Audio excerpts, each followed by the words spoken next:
Good afternoon.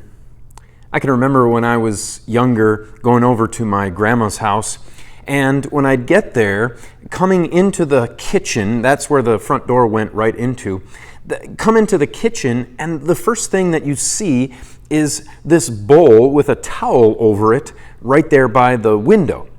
And I can remember always walking past and getting that very strong whiff of rising dough.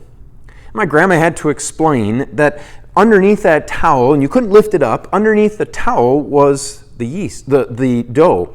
And inside the dough, after mixing and after flattening and folding it in, then there was a little bit of yeast that was dropped into that dough. And when you put it in the bowl and you put a towel over the top of it, that dough was going to start to rise. And it was, for a young person, that was so interesting to think that this little stuff that you sprinkled on the dough could make it rise and start to overflow outside of the bowl. That's how bread gets made. Dough is made, then yeast is added to it, and it starts to rise.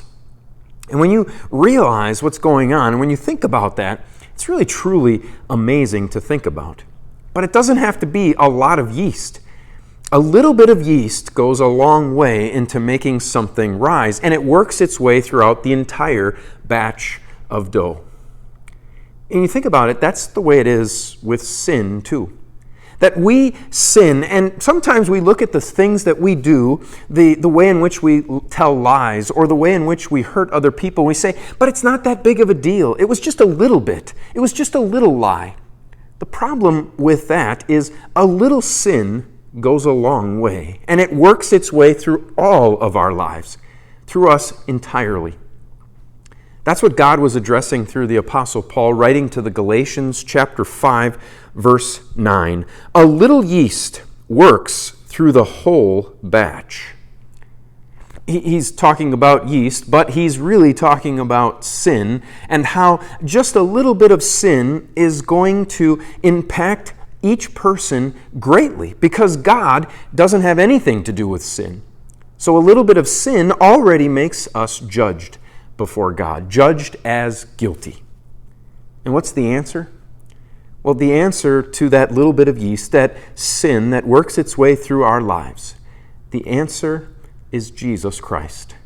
Jesus is the one who takes that sin away completely. Jesus is the one who paid the price so your sin and my sin would be gone.